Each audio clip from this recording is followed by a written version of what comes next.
O ciclo das trevas, o protegido. 1. As consequências. 319 dr. A grande trombeta soou. Arlen parou o trabalho, erguendo os olhos para os tons de púrpura e azul do céu do amanhecer.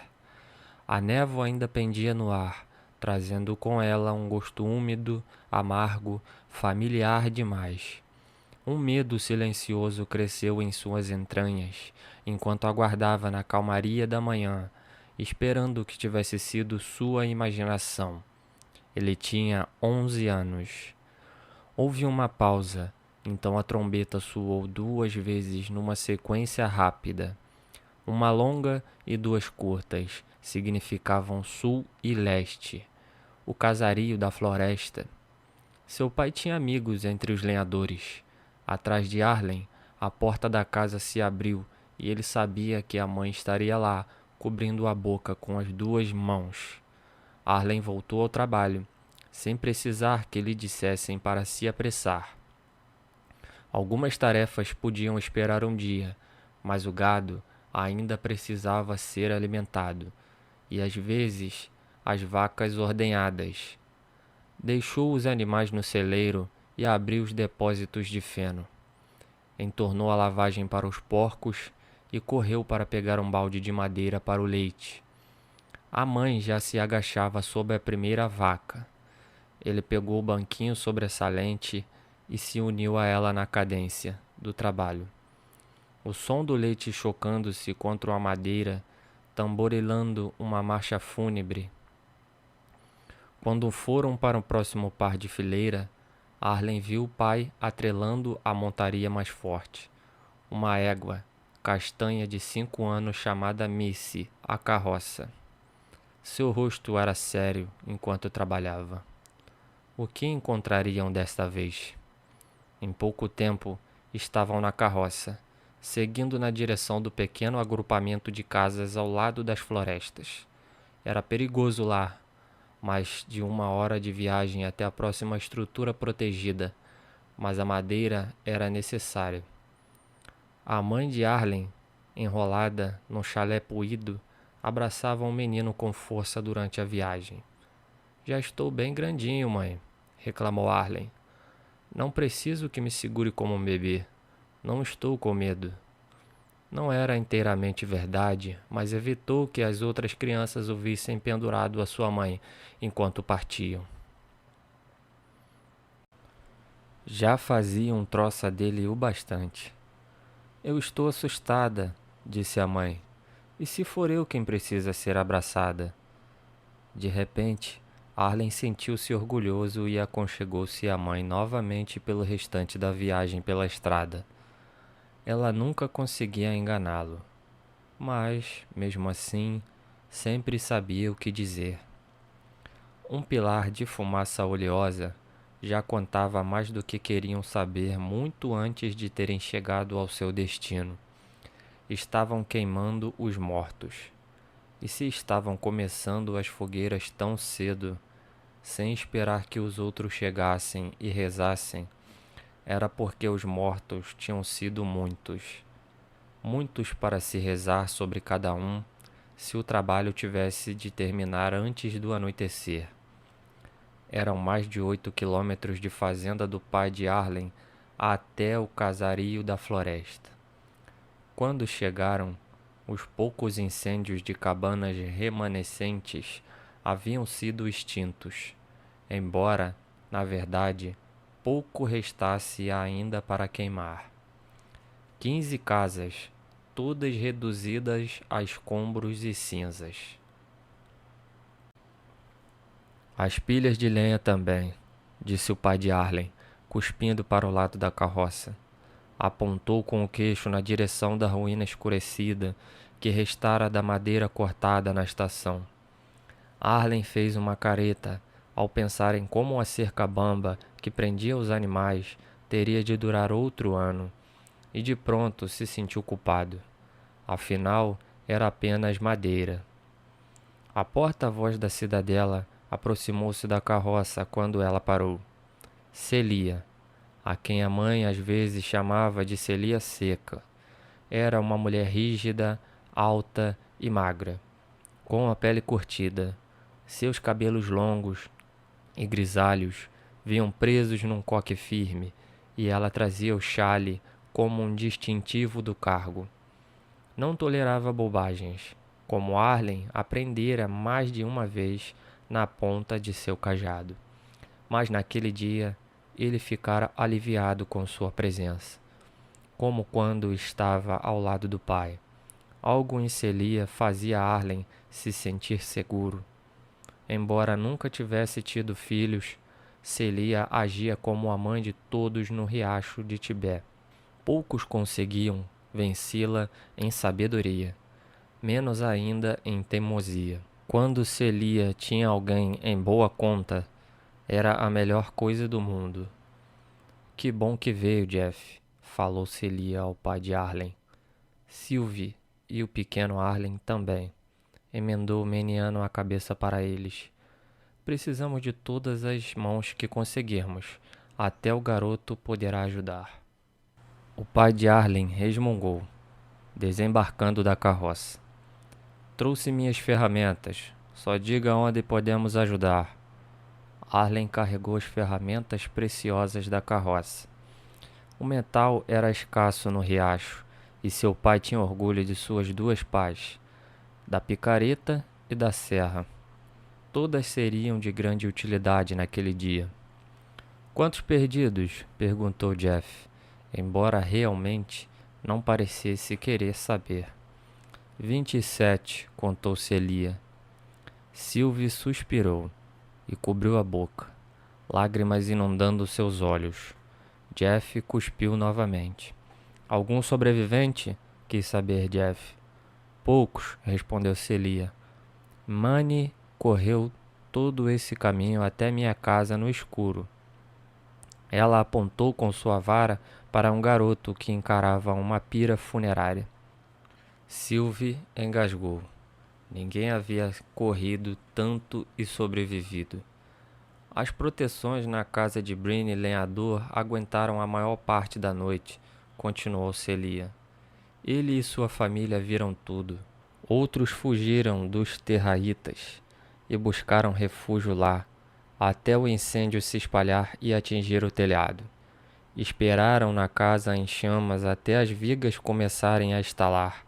Então, se arriscaram ao lado de fora, minutos antes da aurora. Os terraitas mataram a mulher de Brinny, Miena, e o filho, Paul. Mas os outros conseguiram se safar. As queimaduras vão melhorar e as crianças ficarão bem com o passar do tempo. Mas os outros... Não precisou terminar a frase. Sobreviventes de um ataque de demônios em geral morriam logo depois. Nem todos, ou mesmo a maioria, mas muitos. Alguns ainda conseguiam tocar suas vidas. Outros, no entanto, simplesmente encaravam o vazio, recusando-se a comer ou a beber, até definharem. Diziam que não sobrevivia realmente a um ataque até que 1 ano e 1 dia tivesse passado.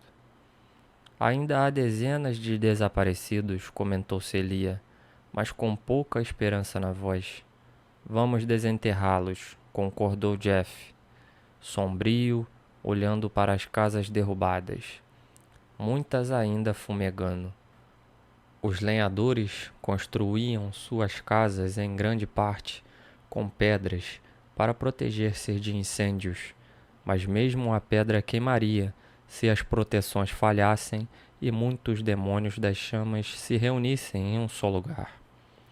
Jeff juntou-se a outros homens e a algumas mulheres mais fortes para retirar um entulho e carregar os mortos até a pira. Os cadáveres precisavam ser queimados, claro. Ninguém queria ser enterrado no mesmo solo de onde os demônios brotavam a cada noite. O sacerdote Haral, com as mangas de túnicas enroladas até descobrir seus braços grossos, erguia cada corpo para dentro do fogo, murmurando orações e riscando proteções no ar, enquanto as chamas os engoliam. Sylvie juntou-se às outras mulheres para reunir as crianças mais novas e cuidar dos feridos sob o olhar atento da ervanária do riacho, Colleen Trigg. Mas nenhuma erva podia aliviar a dor dos sobreviventes. Bryne Lenhador, também chamado de Bryne Ombros Largos, parecia um grande urso com uma risada retumbante que costumava lançar Arlen no ar quando iam comprar madeira. Naquele momento, Bryne estava sentado nas cinzas ao lado de sua casa arruinada, batendo lentamente a cabeça contra um muro escurecido. Ele murmurava algo para si e apertava os braços com firmeza, como se estivesse com frio. Arlen e as outras crianças foram escalados para trabalhar carregando água e examinando pilhas de madeira em busca de tábuas aproveitáveis. Ainda haveria alguns meses quentes no ano, mas não tinham tempo para cortar madeira o bastante para aguentar o inverno. Teriam de queimar esterco novamente naquele ano e a casa ficaria fedorenta. Novamente, uma onda de culpa assolou Arlen. Não estava na pira, tampouco batia a cabeça em choque por ter perdido tudo. Havia destinos piores que uma casa cheirando a esterco. Cada vez mais, aldeões chegavam conforme a manhã surgia. Traziam famílias e qualquer provisões que conseguissem guardar, oriundos do poço da pesca e da praça da cidade, da colina do lamaçal e também do charco pantanoso, alguns até da distante Torre do Sul. E Celia cumprimentava um a um com as notícias funestas e botava-os para trabalhar. Com mais de uma centena de mãos, os homens redobraram esforços.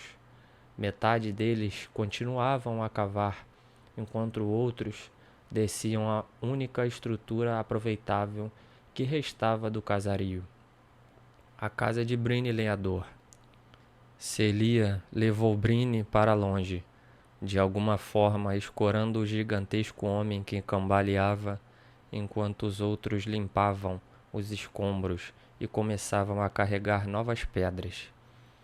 Alguns tiraram os equipamentos de proteção e começaram a pintar novas proteções, enquanto as crianças preparavam a palha. A casa estaria restaurada ao cair da noite. Arlen tinha Cobb pescador como parceiro na preparação da madeira. As crianças haviam juntado uma pilha considerável, embora fosse apenas uma fração do que se perdera. Cobb era alto, um garoto robusto, com cachos escuros e braços peludos. Era popular entre as outras crianças, mas era uma popularidade conquistada à custa dos outros. Poucas crianças gostavam de aguentar seus insultos, menos ainda suas surras. Cobb torturou Arlen por anos a fio e as outras crianças a acompanhavam. A fazenda de Jeff era a maior ao norte do riacho, longe de onde as crianças costumavam se reunir, na praça da cidadela. E Arlen passava a maior parte do seu tempo livre vagando sozinho pelo riacho. Sacrificá-lo à ira de Cobb parecia um negócio justo para a maioria das crianças. Sempre que Arlen ia pescar ou passava pelo poço da pesca no caminho para a praça da cidade, Cobb e seus amigos pareciam saber e ficavam esperando no mesmo lugar do caminho para casa. Às vezes, apenas o xingavam ou o empurravam, mas outras vezes chegava em casa sangrando e escoriado, e sua mãe gritava com ele por ter brigado. Por fim, Arlen se cansou. Deixou um cajado grosso escondido naquele lugar. Na vez seguinte, em que Cobb e seus amigos a atacaram, Arlen fingiu fugir apenas para pegar a arma, como se ela surgisse do nada, e começou a desferir golpes com ela. Cobb foi o primeiro atingido, uma pancada forte que o deixou chorando na terra, com sangue escorrendo do ouvido. Willon quebrou um dedo e Gart andou mancando por mais de uma semana. Aquilo não contribuiu em nada para melhorar sua popularidade entre as outras crianças e o pai de Arlen lhe deu uma surra de chibata. Mas os outros garotos nunca mais o incomodaram. Mesmo naquele momento, Kobe mantinha uma boa distância dele e encolhia-se quando Arlen fazia qualquer movimento brusco, apesar de ser muito maior que ele. "Sobreviventes!" gritou. De repente, viu o padeiro em pé sobre uma casa derrubada às margens do casario. Conseguiu ouvi-los presos no porão. Logo todos largaram o que estavam fazendo e correram até lá. Retirar os escombros levaria muito tempo, então os homens começaram a cavar, curvando suas costas em fervor silencioso. Pouco depois, abriram a lateral do porão e começaram a retirar os sobreviventes. Estavam imundos e apavorados, mas todos muito vivos. 3 mulheres, 6 crianças e um homem. "Tio Chole!" gritou Arlen. Sua mãe chegou lá num instante, abraçando o irmão, que estava caído, embriagado. Arlen correu até eles, encaixando-se sobre o outro braço do tio para equilibrá-lo. "Chole, o que está fazendo aqui?" perguntou Sylvie. Chole raramente deixava sua oficina na praça da cidade. A mãe de Arlen havia contado 1000 vezes a história de como ela e o irmão haviam administrado a oficina do ferrador de cavalos juntos, antes que Jeff começasse a quebrar as ferraduras de propósito para justificar sua ida para flertar com ela. "Vim cortejar a Ana Lenhador", murmurou Chole, e ele puxou o próprio cabelo, já tendo arrancado vários tufos. "Tínhamos acabado de abrir o refúgio quando vieram através das proteções." Seus joelhos vacilaram, puxando Arlen e Sylvie para baixo com seu peso. Ajoelhando-se na terra, ele chorou. Arlen olhou os outros sobreviventes. Ana Lenhador não estava entre eles. Sua garganta apertou-se quando as crianças passaram. Ele conhecia todas elas, assim como suas famílias e como aquelas casas eram por dentro e por fora, além do enorme número de animais. Eles fitaram seus olhos por um segundo quando passavam, e naquele momento ele viveu o ataque através daqueles olhos. Viu a si mesmo empurrando para um buraco apertado no chão, enquanto aqueles que não conseguiam se encaixar se viravam para encarar os terraitas e o fogo. De repente, começou a ofegar, incapaz de parar, até Jeff dar um tapa em suas costas e trazê-lo de volta ao mundo real. Estavam terminando uma refeição fria no meio do dia quando uma trombeta soou no outro extremo do riacho. 2 em um dia? Ai, ai, bufou Celia. No meio do dia? Use a cabeça, menina. Então o quê? Celia ignorou-a, erguendo-se para buscar um trombeteiro e responder ao sinal. Kevin Pantanoso estava com a trombeta pronta, como o pessoal do charco pantanoso sempre fazia. Era fácil se separar do grupo nos pântanos e ninguém queria ficar perdido a esmo quando os demônios do pântano se erguiam. As bochechas de Kevin inflaram como papo de sapo quando ele soprou uma série de notas. Trombeta de mensageiro. Coram Pantanoso informou a Sylvie. De barba grisalha, ele era o porta-voz do charco pantanoso e pai de Kevin. Provável que tenham visto fumaça. Kevin tá falando para eles o que aconteceu e onde tá todo mundo. Um mensageiro na primavera? Perguntou Arlen. Pensei que vinham no outono, depois da colheita. Acabamos de semear na lua passada. Um mensageiro não veio no último outono. falou Coran, cuspindo um suco amarronzado e espumoso das raízes que estava mastigando através da falha dos dentes que faltavam. A gente ficou preocupado que tivesse acontecido alguma coisa. Pensou que talvez não teria um mensageiro para trazer sal até o próximo outono.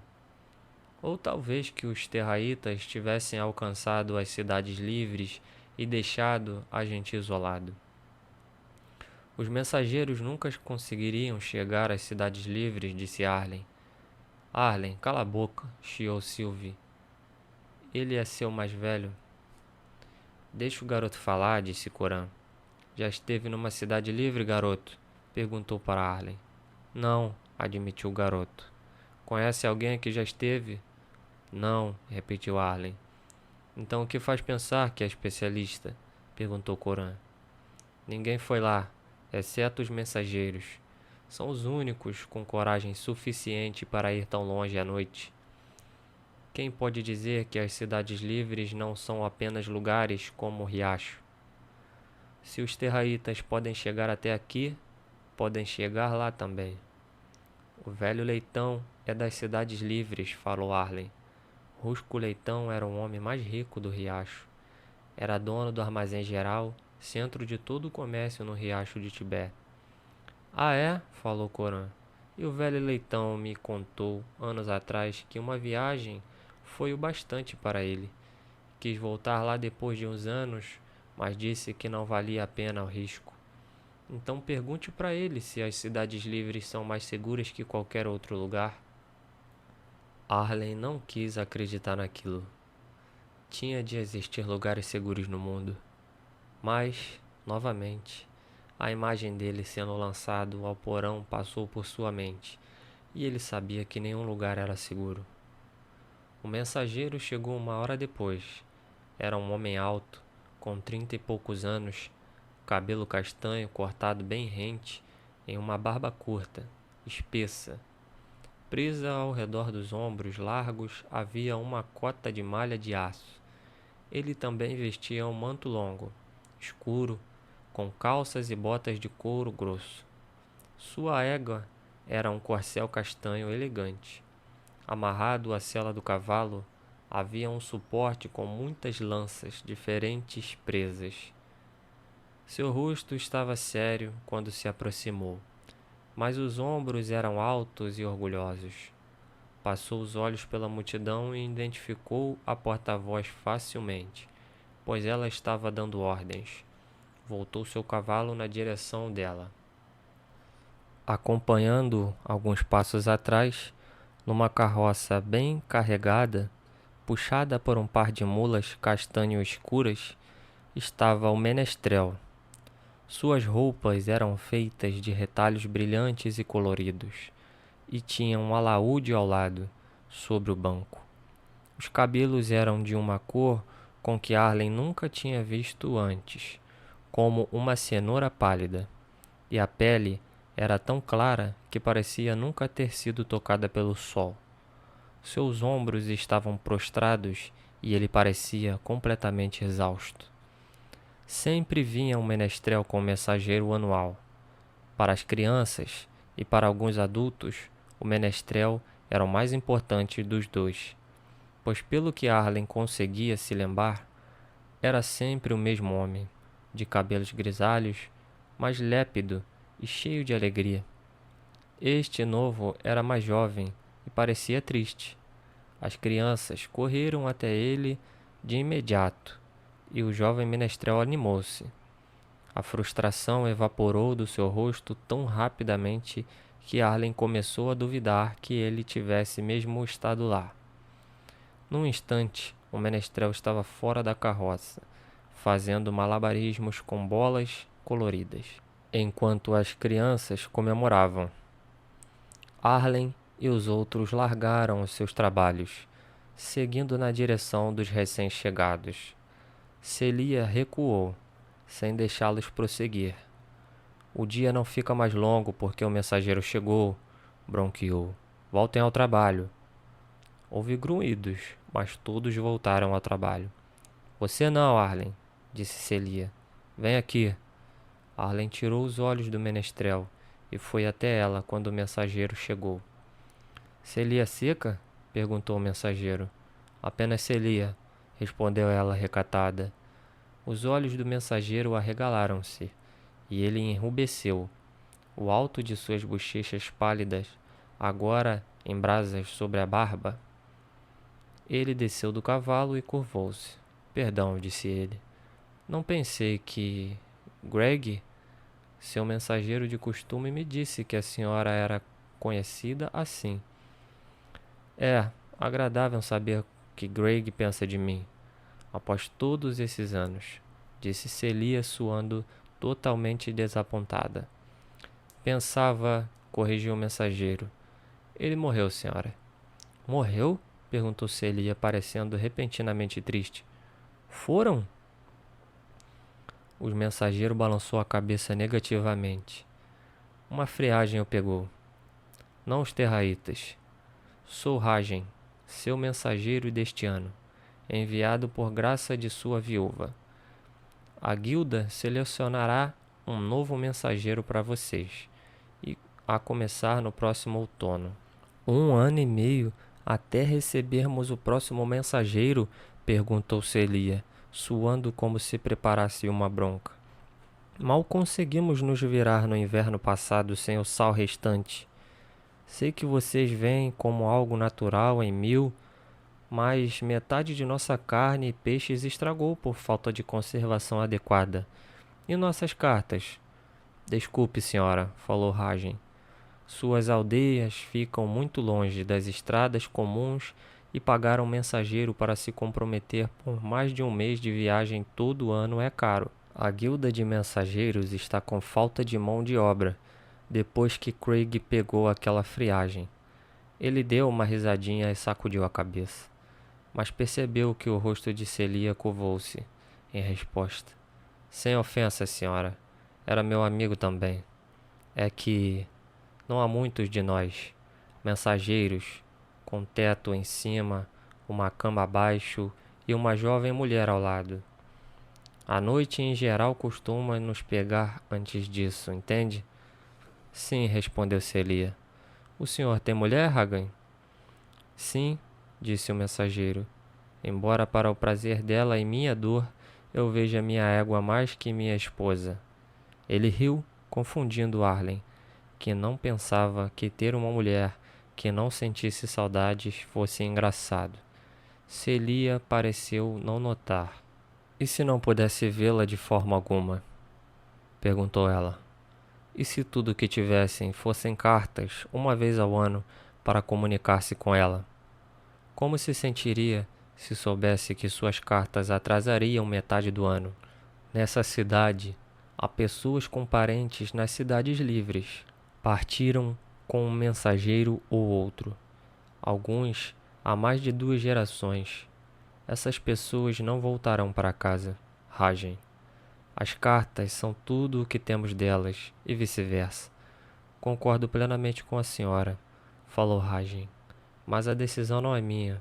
O Duque. Mas você falará com o Duque quando retornar, certo? Perguntou Celia. Falarei. Devo escrever a mensagem para você? Voltou a perguntar. Ragen sorriu.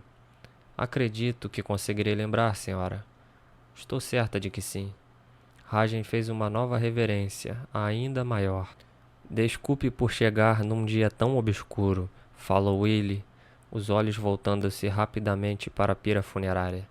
Não podemos dizer à chuva quando vir, nem ao vento, tampouco ao frio, respondeu Celia, nem mesmo aos terraitas. E a vida deve continuar apesar de tudo. A vida continua, concordou Ragen. Mas se houver qualquer coisa que eu ou meu menestrel possamos fazer para ajudar, tenho costas fortes e já tratei de feridas feitas por terraitas muitas vezes. Seu menestrel já está ajudando, disse Celia, meneando a cabeça para o jovem que cantava e fazia truques, distraindo os menores enquanto os parentes fazem seu trabalho. Quanto a você, eu teria muitos afazeres nos próximos dias, se não tivéssemos de nos recuperar das perdas. Não terei tempo de entregar as correspondências e ler as cartas para aqueles que não sabem as letras. Posso ler para aqueles que não sabem, senhora, falou Rajen, mas não conheço muito sua cidade para distribuir as correspondências. Não precisa, disse Celia, empurrando Arlen para a frente. O Arlen aqui levará o senhor até o armazém geral, na praça da cidade. Dê as cartas e pacotes a Rusco Leitão, quando entregar o sal. A maioria das pessoas virá correndo. Agora que o sal chegou, e Rusco é um dos poucos na cidade que sabe as letras e os números, o velho patife reclamará e tentará insistir para receber pagamento. Mas diga a ele que, em momentos de dificuldade, a cidade inteira precisa ajudar. Diga a ele para entregar as cartas e as ler para aqueles que não podem. Ou não erguerei um dedo na próxima vez que a cidade quiser botar uma corda ao redor do pescoço dele. Rajen olhou bem para Celia, talvez tentando perceber se ela estava brincando ou não, mas seu rosto sério não dava nenhuma indicação. Ele repetiu a mesura. Então apressem-se, disse Celia. Mexam-se e os dois estarão de volta quando todos estiverem prontos para partir à noite. Se o senhor e seu menestrel não quiserem pagar a Rusco por um quarto, qualquer um de nós ficará feliz em oferecer nosso lar. Ela enxotou os dois e voltou para brigar com aqueles que pararam o trabalho para encarar os recém-chegados. Ela é sempre assim, mandona?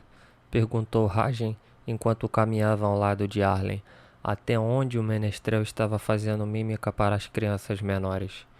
O restante já havia voltado ao trabalho. Arlen bufou. Devia ouvir ela falar com os velhos. Tem sorte por não ter sido esfolado vivo quando a chamou de seca. Greg disse que todos chamavam ela assim, comentou Rajen. É verdade, concordou Arlen, mas não na cara dela, a menos que queira saber o que é pegar uma terraída pelos chifres. Ninguém fica parado quando Celia manda. Rajen deu uma risadinha. E é uma filha velha, além disso, pensou ele, em voz alta. De onde venham apenas as mães e esperam que todos se mexam ao seu comando. Que diferença isso faz? Quis saber Arlen. Rajen ergueu os ombros. Acho que não sei, confessou ele. É como as coisas funcionam em Mil. As pessoas fazem o mundo girar e as mães fazem as pessoas. Então elas conduzem a dança. Não é assim aqui, falou Arlen.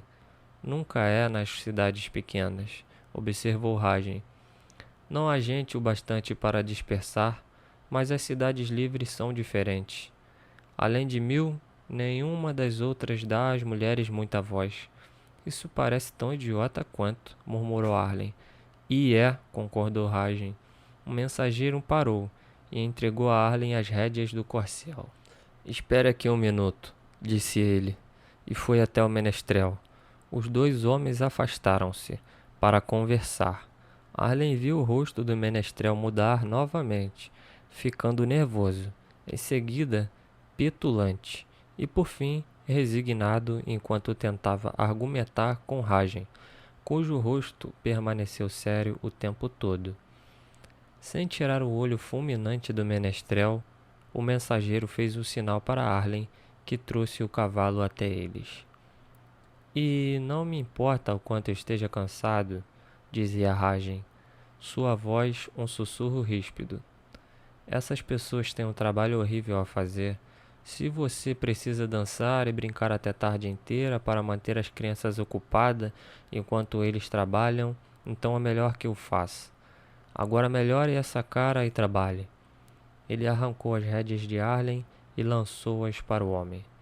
Arlen deu uma boa olhada para o rosto do jovem menestrel, cheio de indignação e medo, antes que o homem o notasse. No segundo em que percebeu que estava sendo observado, o rosto do homem mudou, e um momento depois era o camarada animado e alegre que dançava para as crianças. Rajen levou Arlen até a carroça e os dois subiram. Rajen estalou as rédeas e eles voltaram para a via de terra que levava até a estrada principal. Por que estavam brigando? Perguntou Arlen, quando a carroça avançou sacudindo. O mensageiro parou e olhou para ele um momento, em seguida deu de ombros. É a primeira vez de Kerim tão longe da cidade, falou ele. Foi bastante corajoso quando éramos um grupo. Ele tinha uma carroça coberta para dormir, mas quando deixamos o restante da nossa caravana para trás, em Angers, não foi mais o mesmo. Tinha arrepios diurnos com os terraítas, isso fez dele uma companhia terrível. Nem parece, falou Arlen, olhando para trás e vendo o homem dando cambalhotas. Os menestréis têm seus truques, disse Ragen. Podem fingir tão bem ser algo que não são, que realmente se convencem disso por um tempo. Kerim fingia ser corajoso. A guilda testou para a viagem e ele passou. Mas você nunca sabe de verdade como as pessoas reagirão depois de 2 semanas nas estradas, até estarem em uma. Como vocês ficam nas estradas à noite? Questionou Arlen. O pai diz que desenhar proteções na terra é pedir encrenca. Seu pai está certo, falou Ragen. Abra um compartimento que está sob seus pés. Arlen o fez e tirou de lá uma bolsa grande de couro suave.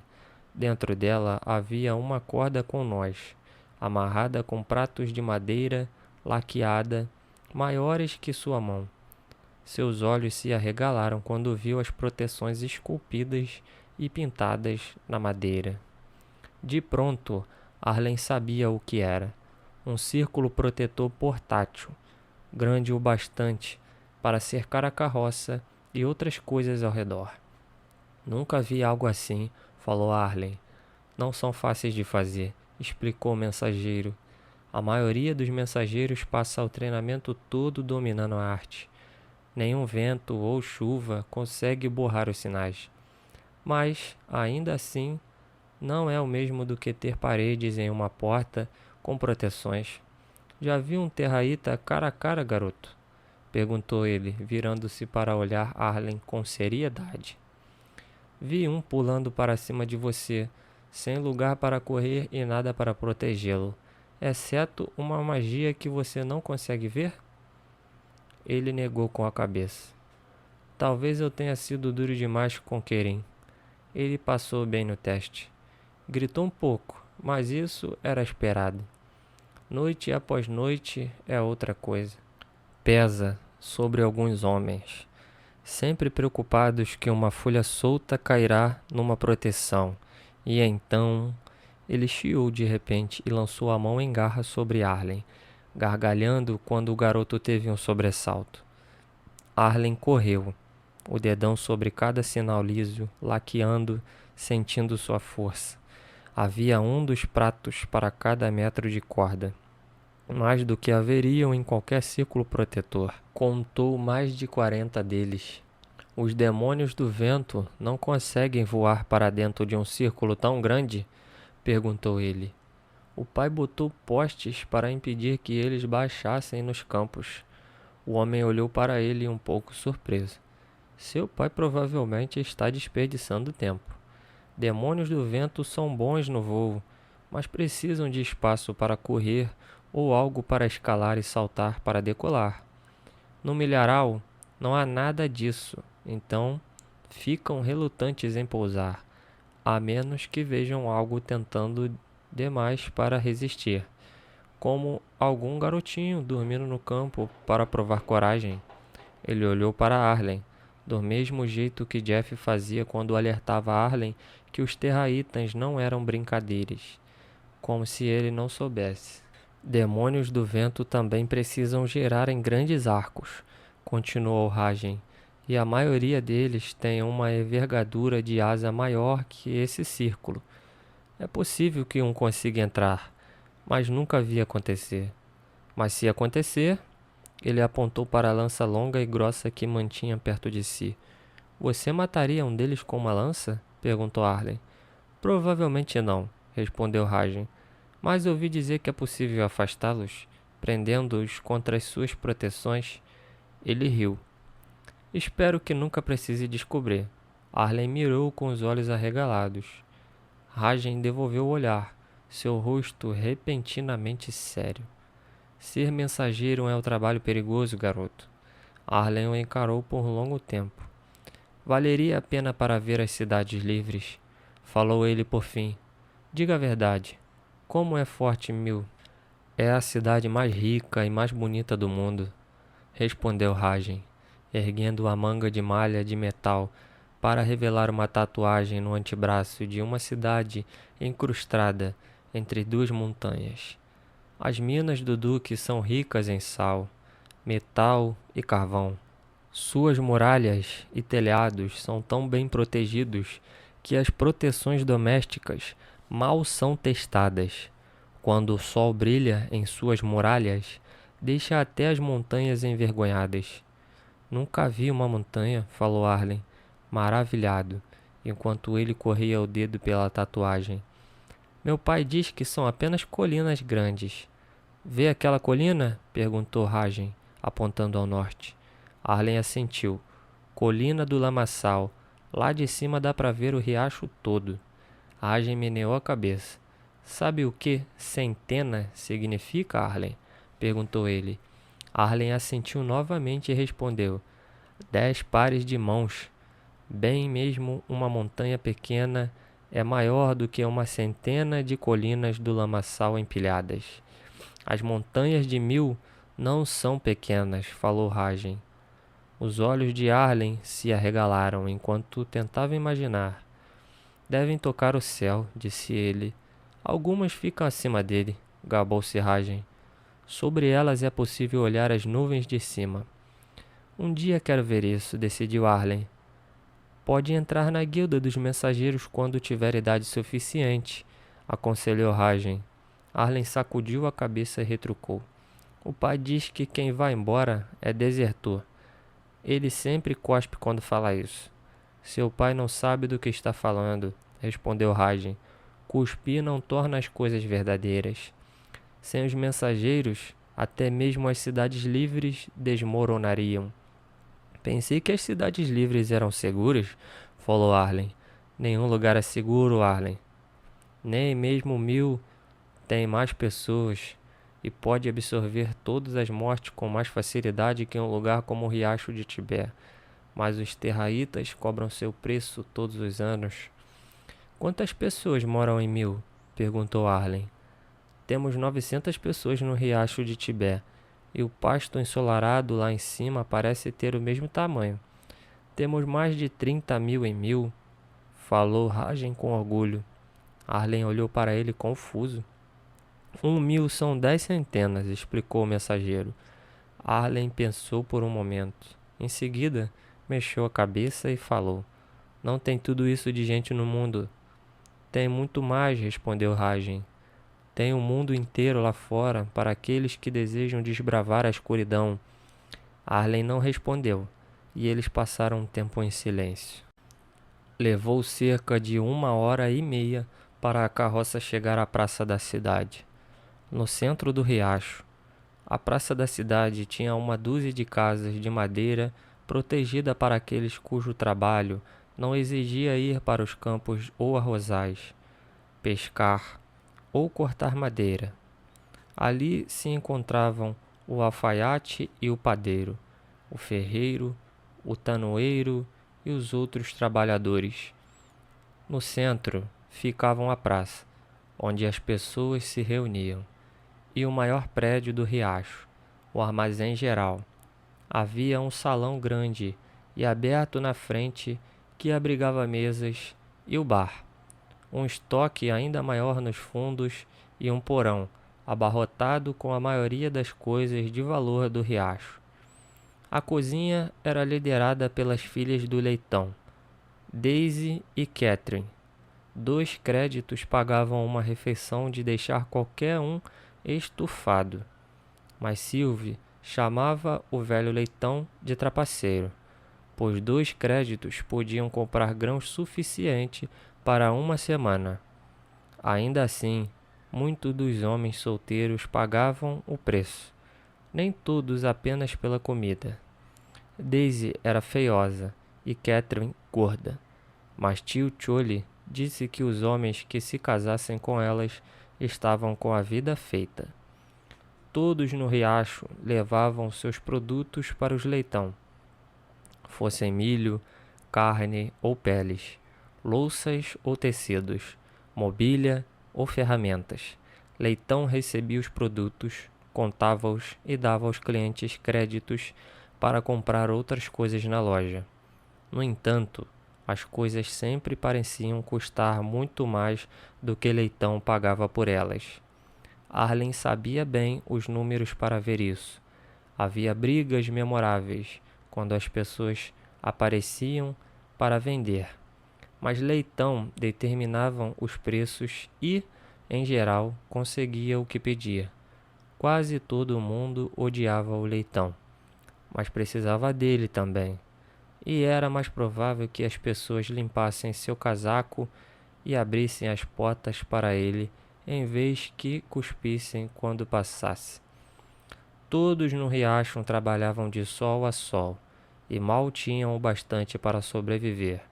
Mas Leitão e suas filhas sempre estavam com as bochechas rosadas, as barrigas redondas e roupas novas e limpas. Arlen precisava se enrolar num tapete sempre que a mãe lavava suas roupas. Ragen e Arlen amarraram as mulas à frente do armazém e entraram. O bar estava vazio. Em geral, o ar dentro da taverna cheirava a gordura de porco, mas não havia cheiro de comida vindo da cozinha naquele dia. Arlen correu à frente do mensageiro até o balcão. O Rusco tinha uma pequena campainha de bronze lá, trazida quando voltou das cidades livres. Arlen amava aquela campainha. Bateu com a mão sobre ela e sorriu com o som, claro. Um baque veio dos fundos e Rusco passou pelas cortinas, ao fundo do balcão. Era um homem grande, ainda forte e empertigado aos 60 anos, mas uma pança mole pendia sobre o cós da calça, e seu cabelo cinza metálico rareava cada vez mais na testa, enrugada. Usava calças leves e sapatos de couro com uma camisa branca de algodão. As mangas enroladas até a metade dos antebraços grossos. Seu avental branco era imaculado como sempre. Arlen Fardos, disse Rusco com um sorriso paciente, encarando o garoto. Veio apenas tocar a campainha ou tem algum assunto a tratar? O assunto é meu, respondeu Ragen, avançando. O senhor é Rusco Leitão? Apenas Rusco, disse um homem. O povo da cidade enfiou esse leitão, mas não falam na minha cara. Não aguento ver um homem próspero. É a segunda vez hoje, pensou Ragen alto. Como? Perguntou Rusco. A segunda vez que o diário de viagem de Craig me deixou em maus lençóis, falou Ragen. Chamei Celia de seca na cara dela esta manhã. Ai, disse Rusco rindo. Chamou? Bem, isso vale uma bebida por conta da casa, se de fato chamou. Qual o nome do senhor mesmo? Ragen, respondeu o mensageiro, soltando sua mochila pesada e sentando-se na frente do balcão. Rusco tocou um barril e pegou uma caneca de madeira de um gancho. A cerveja era grossa e tinha cor de mel, e espumou branca na boca da caneca. Rusco encheu uma para Ragen e outro para si mesmo em seguida. Em seguida, olhou para Arlen e encheu um copinho. Leve isso para a mesa e deixe seus mais velhos conversarem no balcão, disse ao garoto. E se tiver um pouco de juízo, não vai dizer à sua mãe que lhe dê isso. Arlen sorriu e correu com seu prêmio antes que Rusco tivesse a chance de reconsiderar. Roubava um gole de cerveja do pai nos festivais, mas nunca tivera um copo só para si. Estava começando a me preocupar, achando que ninguém viria novamente. Ouviu Rusco falar com Ragen. Greg pegou uma friagem pouco antes de sair no último outono, falou Ragen, dando um grande gole. Seu invenário lhe disse para interromper a viagem até melhorar, mas o inverno começou e ele piorou. Acabou me pedindo para assumir sua rota, até a guilda encontrar outro. Bem, Eu precisava levar uma caravana de sal para Angers, então acrescentei uma carroça e desviei o caminho para cá, antes de partir de volta para o norte. Rusco deu um gole na caneca e encheu-a de novo. Ah, Greg, falou, um excelente mensageiro e um regateador perigoso. Ragen assentiu e os dois homens brindaram e beberam. Outra? Perguntou Rusco, quando Ragen bateu sua caneca sobre o balcão. Greg escreveu no seu diário que o senhor era um regateador perigoso também, falou Hagen, e que tentaria me embebedar. Rusco deu uma risadinha e encheu a caneca novamente. Depois de regatear, não precisarei servir bebidas por conta da casa, retrucou, entregando a caneca para Hagen.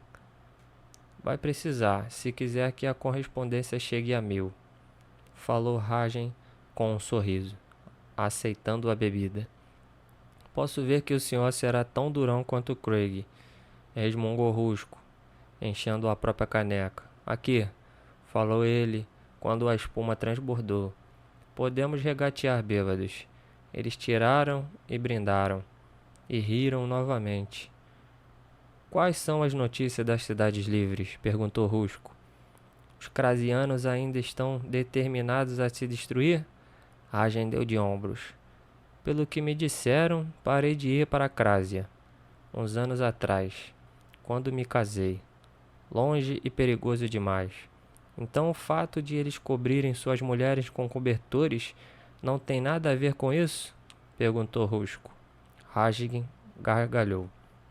Não ajuda, mas muito mais porque a maioria pensa que o pessoal do norte, mesmo os mensageiros, são covardes por não passarem as noites tentando ser mortos pelos terraístas. Talvez fossem menos inclinados a lutar se olhassem mais suas mulheres, pensou Rusco em voz alta. E Angers e Mil? Os duques ainda estão brigando? Como sempre, falou Ragen. Eulshor precisa de madeira e Angers para abastecer suas refinarias e de cereais para alimentar seu povo.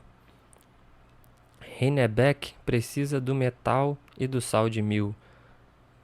Precisa negociar para sobreviver, mas em vez de facilitarem a própria vida, passam todo o tempo tentando enganar um ao outro, especialmente quando um carregamento é perdido para os terraístas na estrada.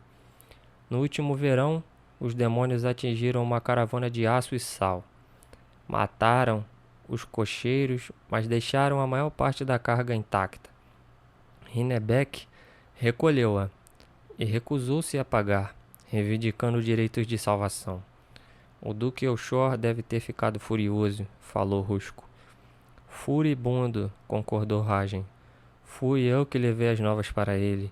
Ficou o rosto vermelho e jurou que Angers não veria nenhuma pitada de sal até Hennebeck pagar. Hennebeck pagou? Perguntou Rusco, inclinando-se para a frente, curioso. Ragen negou com a cabeça. Esforçaram-se para matar um ao outro de fome por alguns meses e em seguida a guilda de mercadores pagou, mas apenas para despachar seus carregamentos antes que o inverno chegasse e eles apodrecessem nos armazéns. Hennebeck está com raiva deles agora, pois cederam a Eulshor, mas ele livrou a cara e os carregamentos. Então, de novo, em movimento é tudo o que importa para qualquer um que não esteja entre aqueles dois cães danados. Cuidado com o nome que dá aos duques, alertou Rusco, mesmo tão longe. Quando vai lhe contar? Perguntou Ragen. O senhor? O garoto? Ele apontou para Arlen. Os dois gargalharam. E agora tenho de levar a Eulshor notícias de Potefluente, o que vai piorar as coisas, comentou Ragen. A cidade às margens de Mil, disse Rusco. Quase um dia de Angers. Tenho contatos lá. Não mais, disse Ranger, enfático, e os homens ficaram quietos por um momento. Chega de mais notícias, continuou erguendo sua bolsa até o balcão. Rusco olhou-a com desconfiança. Isso não parece sal, disse o homem, e duvido que tenha tanta correspondência. Vocês têm 6 cartas e uma dúzia de pacotes, disse Ragen. entregando a Rusco com um bolo de papéis dobrados. Está tudo listado aqui, junto com todas as outras cartas na bolsa e os pacotes na carroça a serem distribuídos. Dei a Celia uma cópia da lista e alertou. O que eu vou querer com essa lista ou com sua bolsa de correspondência? Perguntou Rusco. A porta-voz está ocupada. Ela não poderá distribuir a correspondência e ler para quem não sabe as letras. E, portanto, indicou o senhor como voluntário. E como serei compensado por passar meu expediente lendo para os aldeões? Perguntou Rusco. A satisfação de fazer uma boa ação aos seus vizinhos? Perguntou Ragem. Rusco roncou e respondeu. Não vim para o riacho de Tibé para fazer amigos. Sou um comerciante e faço muito por essa cidade. Faz? Perguntou Ragem. E como? Disparou Rusco. Antes de eu chegar nesse povoado, tudo o que faziam era um escambo. Ele faz a palavra parecer uma praga e cuspiu no chão. Eles coletavam os frutos do seu trabalho e se juntavam na praça todo o 7º dia, discutindo sobre quantos feijões uma espiga de milho valia ou quanto arroz precisavam entregar ao tanoeiro para fazer um barril. Caso não conseguisse o que se precisava no 7º dia, era necessário esperar até a semana seguinte, ou ir de porta em porta. Agora, todo o mundo vem até aqui, a qualquer dia, a qualquer hora, do raiar ao cair do sol, e negocia por créditos para conseguir o que precisam. O salvador da cidade, disse Hagen irônico. E o senhor não pede nada em troca? Nada além de um lucro satisfatório, retrucou Rusco sorrindo. E quantas vezes os aldeões tentaram enforcá-lo por uma trapaça? Perguntou Ragem. Os olhos de Rusco apertaram-se. Ele não respondeu. Muitas vezes, considerando que metade deles não consegue cortar os próprios dedos, e a outra metade pode apenas cortar os dedos das mãos e dos pés. Celia disse que na próxima vez que isso acontecer, você estará por sua conta. A voz amigável de Ragem de repente ficou rude. A menos que você faça a sua parte. Há muita gente no outro canto da cidade sofrendo dores piores. Rusco franziu a testa, mas pegou a lista e carregou a sacola pesada para o seu estoque. Diga, foi muito ruim mesmo? Perguntou ele quando retornou. Muito, disse Hagen. 27 até agora e alguns perdidos. Pelo Criador, praguejou Rusco, desenhando uma proteção no ar diante de si. Eu tinha pensado numa família, no pior dos casos. Antes fosse, Ragen disse. Os dois ficaram em silêncio por um instante, como mandava a decência. Em seguida, ergueram os olhos um para o outro. Trouxe o sal desse ano? Perguntou Rusco. Está com o arroz do Duque? Devolveu a pergunta Ragen. Está estocado desde o início do inverno. O senhor atrasou tanto, disse Rusco. Os olhos de Ragen reestreitaram-se. Ah, ainda está bom, falou Rusco, as mãos erguendo-se de repente, como se suplicasse. Mantive selado a seco, e não há insetos no meu porão. Precisa ter certeza. O senhor me entende? Disse Hagen. Claro, claro, disse Rusco. Arlen, busque aquele lampião, ordenou apontando ao garoto o canto do balcão. Arlen correu até o lampião, pegando o acendedor. Acendeu o pavio e baixou a cúpula de vidro de forma reverente. Nunca haviam confiado nele para segurar no vidro antes. Era mais frio do que ele imaginava, mas rapidamente esquentava ao passo que a chama o lambia. Leve até lá embaixo, no porão, para nós, ordenou Rusco. Arlen tentou conter seu entusiasmo. Sempre quisera olhar por trás do balcão. Diziam que se todos no riacho colocassem todas suas posses em uma pilha, não seria páreo para as maravilhas do porão do leitão. Ele observou quando Rusco pulsou uma argola no assoalho, abrindo um largo alçapão. Arlen avançou rapidamente, com medo de que o velho leitão mudasse de ideia. Ele desceu os degraus estalantes, segurando alto o lampião para iluminar o caminho. Enquanto o fazia, a luz tocava as pilhas de caixas e barris do chão ao teto, correndo em fileiras niveladas, que se estendiam até onde a luz alcançava. O chão era de madeira para evitar que os terraítas entrassem diretamente das profundas para o porão. Mas havia também proteções esculpidas nas prateleiras que ocupavam as paredes. O velho leitão era cuidadoso com os seus tesouros. O dono do armazém conduziu-os pelos corredores até os barris selados ao fundo. Parecem intactos, disse Ragen, inspecionando a madeira. Pensou por um momento em seguida e escolheu aleatoriamente. Aquele, escolheu, apontando um barril. Rusco resmungou e puxou o barril em questão.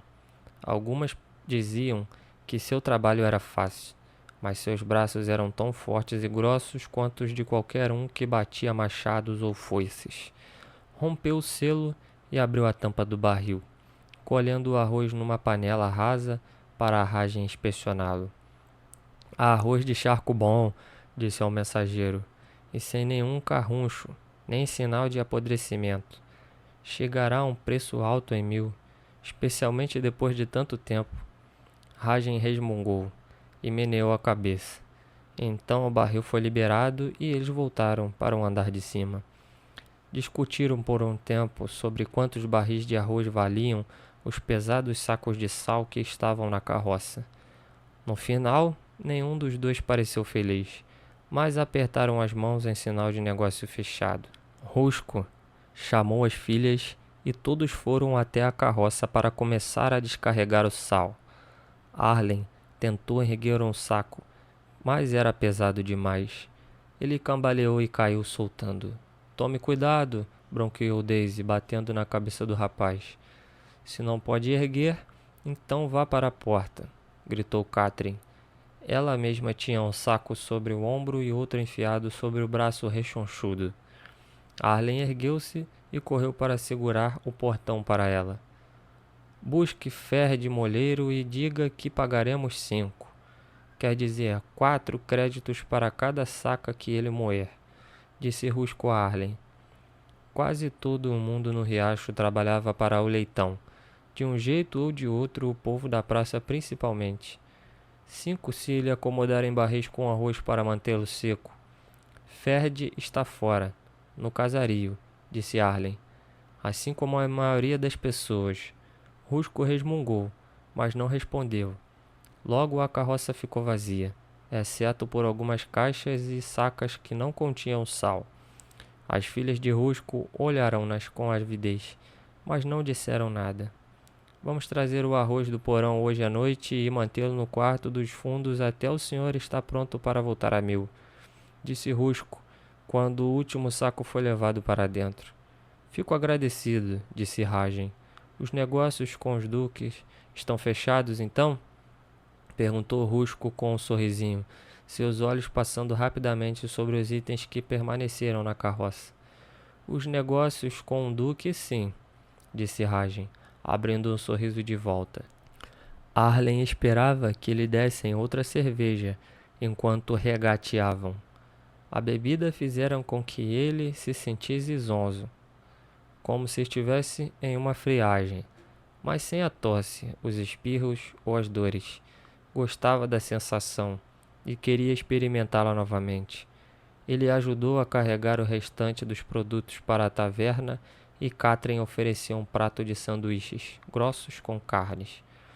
Arlen recebeu um segundo copo de cerveja para acompanhar os sanduíches, e o velho leitão lhe disse que ele teria 2 créditos no livro por seu trabalho.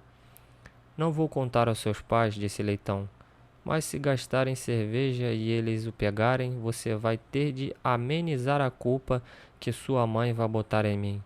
Arlen assentiu com entusiasmo. Nunca antes tivera créditos seus para resgatar no armazém. Depois do lanche, Rusco e Ragen foram até o balcão e abriram os outros itens que o mensageiro levara. Os olhos de Arlen arregalaram-se para cada tesouro que foi apresentado. Havia rolos de tecido mais fino que qualquer coisa que já tinha visto, ferramentas e pinos de metal, cerâmicas e especiarias exóticas.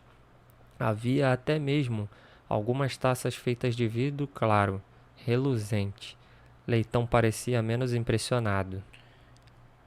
Greg veio com um carregamento melhor ano passado. Eu lhe darei 100 créditos pelo lote. O queixo de Arlen caiu. 100 créditos. Rajen poderia comprar metade do riacho com isso. Mas Rajen não se empolgou com a oferta. Seus olhos ficaram sérios novamente, e ele bateu a mão na mesa. Daisy e Catherine, que estavam limpando, ergueram os olhos com o barulho. Para as profundezas com seus créditos, vociferou Rajen. Não sou um dos seus camponeses, e a menos que queira que a guilda o conheça por ser um trapaceiro, você não vai me confundir com um deles de novo. Sem ofensas, Rusco gesticulou no ar, daquele seu jeito apaziguador, e dando um risinho. Precisava tentar. O senhor entende? Eles ainda gostam de ouro lá em 1000? Perguntou com um sorriso astuto. Como em qualquer lugar, disse Rajen. Ainda estava de senho franzido, mas a raiva havia se esvaído da voz. Não aqui, disse Rusco. Ele foi até os fundos por trás da cortina, e eles conseguiram ouvi-lo fuçando nas coisas, erguendo a voz para ainda ser ouvido. Aqui, se você não pode comer alguma coisa, ou vestir, pintar, uma proteção ou algo para cultivar seu campo, não vale de muita coisa. Ele voltou um momento depois com um grande saco de pano que pousou no balcão retinindo. As pessoas aqui esqueceram que o ouro move o mundo, continuou, pegando a bolsa e tirando 2 moedas amarelas e pesadas, que sacudiu diante do rosto de Rajen. Os filhos do molheiro estavam usando estas como peça de jogo. Peças de jogo, disse a eles que trocara o ouro por um tabuleiro de jogos de madeira esculpida, que eu tinha lá nos fundos. Pensaram que eu estava lhes fazendo um favor. Ferd até veio aqui no dia seguinte me agradecer. Ele deu uma gargalhada no fundo da barriga. Arlen sentiu como se devesse ficar ofendido com aquela gargalhada, mas não tinha certeza por quê. Ele brincara com o jogo dos molheiros muitas vezes e parecia valer mais do que 2 discos de metal, por mais brilhantes que pudessem ser.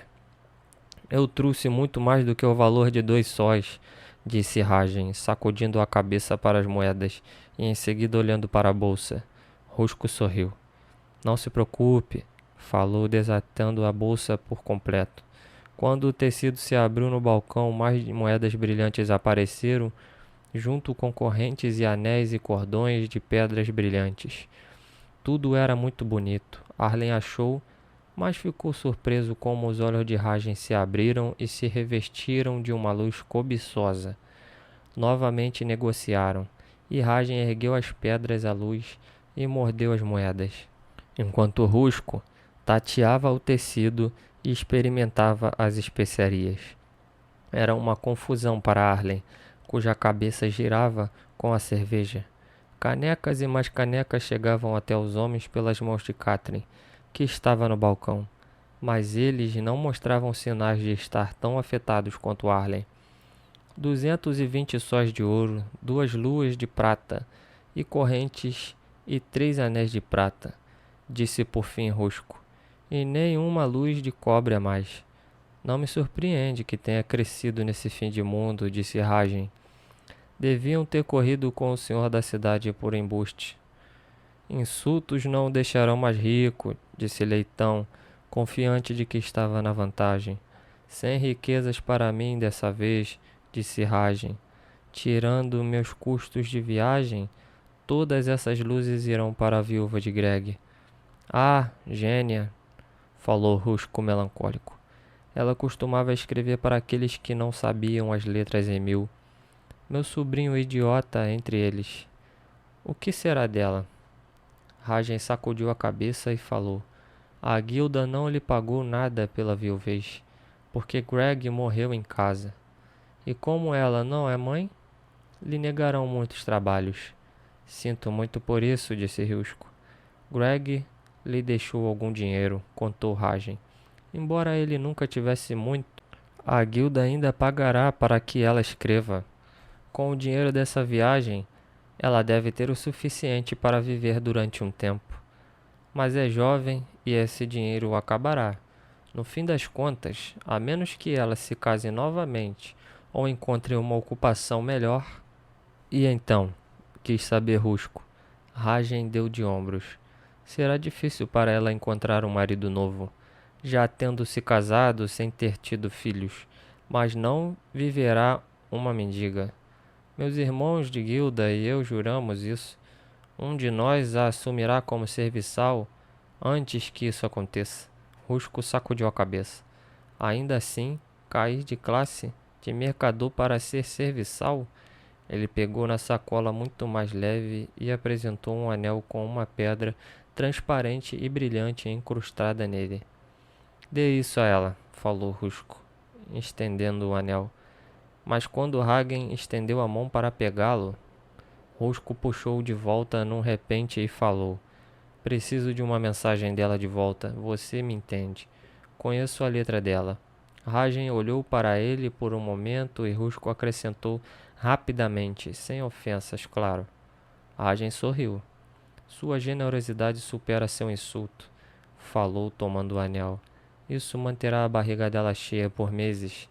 Sim, bem, não deixe nenhum dos camponeses ouvir isso ou perco minha reputação de trapaceiro, disse Rusco grosseiro, recolhendo o restante do conteúdo da bolsa. Seu segredo está a salvo comigo, disse Ragen, gargalhando. Talvez consiga ganhar um pouco mais para ela, disse Rusco. Como? As cartas que temos deveriam ter seguido para Mil 6 meses atrás. Você fica aqui por uns dias enquanto escrevemos novas cartas e coletamos mais. E talvez ajude a escrever algumas. E eu o remunero. 100 ouro, esclareceu. Mas certamente Jenia poderia usar bem um barril de arroz ou um pouco de peixe ou carne curada. Claro que sim. Posso encontrar trabalho para o seu menestrel também, acrescentou Rusco. Ele ficará mais à vontade aqui na praça do que saltando de fazenda em fazenda. Fechado, disse Ragen. Mas Querim vai pedir ouro. Rusco lhe lançou um olhar raivoso e Ragen gargalhou. Tinha de tentar, o senhor entende? Falou. Prata, então? Rusco assentiu. Pegarei uma lua para cada apresentação, e para cada lua ficarei com uma estrela, e ele com as outras 3. Pensei que havia dito que os aldeões não tinham dinheiro, observou Ragen. A maioria não tem, disse Rusco. Eu vendo luas para eles, digamos ao custo de 5 créditos. Então Rusco Leitão ganha nos 2 lados do negócio? Perguntou Ragen. Arlen ficou empolgado durante a viagem de volta. O velho Leitão prometera deixá-lo ver o menestrel de graça se espalhasse a notícia de que Querim faria apresentações na praça no sol alto do dia seguinte, por 5 créditos ou uma lua de prata de 1000. Ele não teria muito tempo. Seus pais estavam se aprontando para ir embora quando ele e Ragen voltaram, mas tinha certeza que poderia espalhar a notícia antes que o arrastassem para a carroça. Conte sobre as cidades livres, pediu Arlen enquanto avançavam. Quantas você viu? 5, disse Ragen. 1000, Angias, Lacton, Rison e Crásia. Há muitas outras além das montanhas e no deserto, mas ninguém que eu conheço já as viu. Como são? Perguntou Arlen. Forte Angias, a fortaleza da floresta, fica a sul de 1000, além do rio, explicou Hanger. Angias fornece madeira para as outras cidades, mas ao sul fica o grande lago e na sua superfície está Lacton. Lago é como um charco? Perguntou Arlen. Um lago é para um charco o que uma montanha é para uma colina, falou Hanger, dando a Arlen um momento para digerir aquela ideia. Sobre a água, os Lactonianos estão seguros quanto aos demônios do fogo, das rochas e da madeira. Sua rede de proteção é a prova de demônios do vento, e nenhum povo consegue se proteger melhor dos demônios da água. São pescadores, e milhares nas cidades sulistas dependem deles para conseguir comida. A oeste de Lacton fica a Forte Rison, que não é tecnicamente um forte, pois é quase possível atravessar as muralhas pulando, mas protege as maiores terras cultiváveis jamais vistas. Sem Rison, as outras cidades livres morreriam de fome. E Krasia? Perguntou Arlen. Visitei apenas uma vez o Forte Krasia, falou Ragen. Os Krasianos não são receptivos a estrangeiros, e você precisa cruzar semanas de desertos para chegar lá. Deserto? Areia, explicou Ragen. Nada além de areia, por quilômetros em qualquer direção. Sem comida, nem água, além de que se carrega, e nada para se proteger do sol escaldante. E as pessoas vivem lá? Perguntou Arlen. Ah, sim, respondeu Ragen. Os Krasianos costumavam ser mais numerosos do que os Milneses, mas estão morrendo. Por quê? Porque eles lutam contra os terraístas, comentou Ragen. Os olhos de Arlen quase saltaram das órbitas. Você consegue lutar com os terraítas? Você pode combater qualquer coisa, Arlen, respondeu Ragen. O problema de combater os terraístas é que muito provavelmente você vai perder. Os Krasianos matam um bocado deles, mas os terraístas que se saem melhor. Há cada vez menos Krasianos com o passar do tempo. Meu pai diz que os terraístas comem sua alma quando te pegam, disse Arlen. Besteira, disse Ragen, cuspindo para o lado da carroça. Bobagem supersticiosa. Viraram em uma curva próxima ao casario, quando Arlen percebeu algo pendurado em uma árvore diante deles. Ele perguntou apontando: o que é aquilo? Pela noite, xingou Ragen. Estalou as rédeas, fazendo-as muitas galoparem.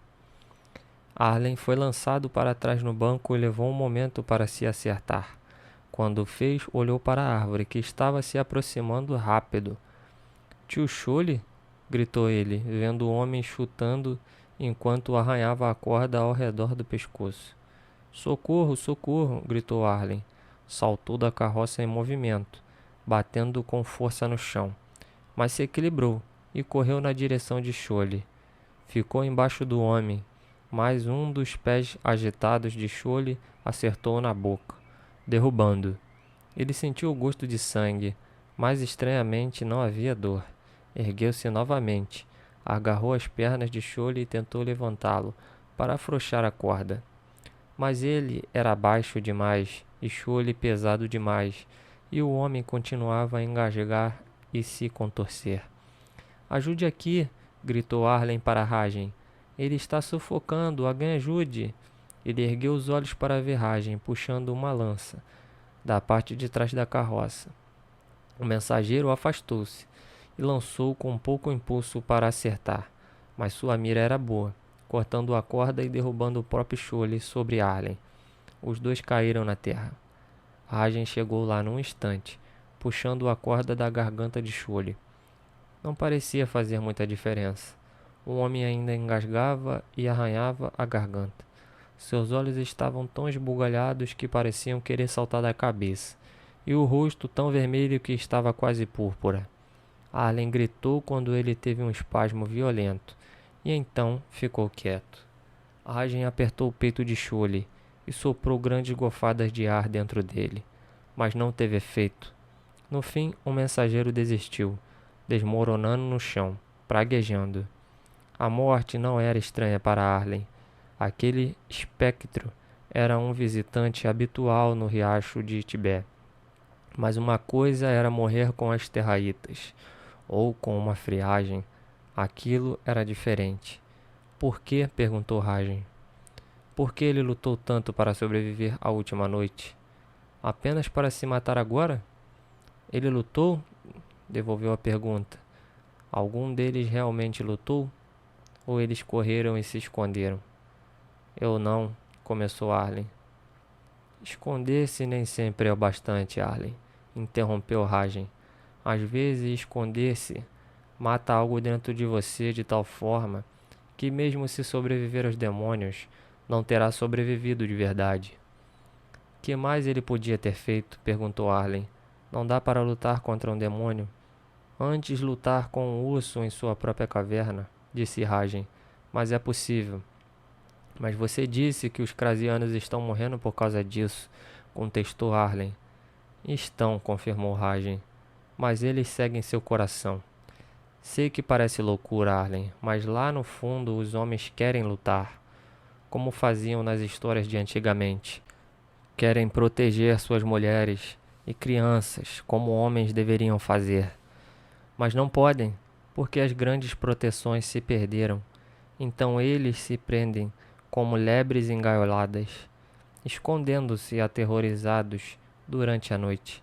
Mas às vezes, especialmente quando você vê seus entes queridos morrerem, a tensão arrasa a pessoa e ela desmorona. Ele pousou a mão no ombro de Arlen e disse: Sinto muito por você ter de ver isso, rapaz. Sei que não tem muito sentido agora. Não, disse Arlen. Tem sim. E era verdade. Arlen percebeu. Ele entendia a necessidade de lutar. Não esperava vencer quando atacou Kobe e seus amigos naquele dia. No máximo, esperava ser espancado ainda mais que antes. Mas naquele instante, quando pegou o bastão, ele não se importou.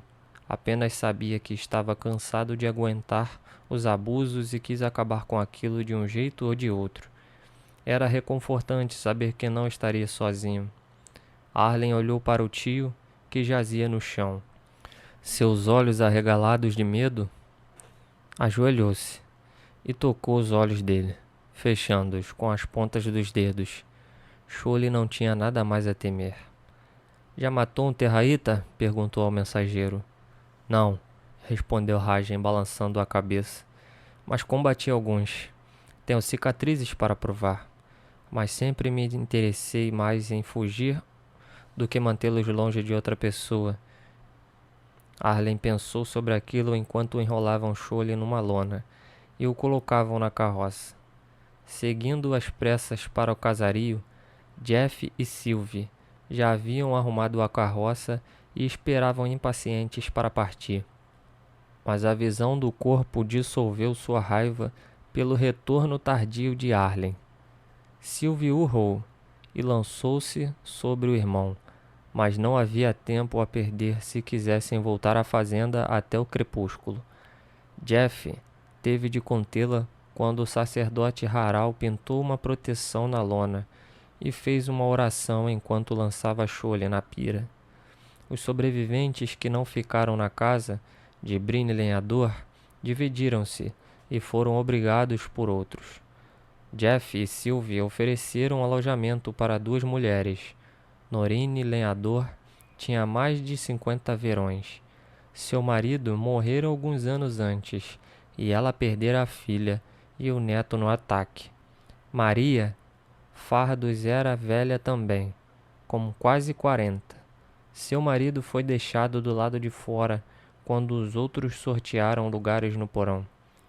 Como Sylvie.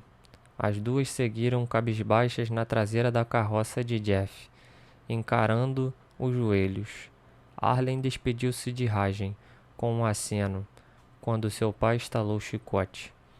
O casario da floresta perdia-se de vida quando Arlen percebeu que não havia contado a ninguém sobre a apresentação do menestrel.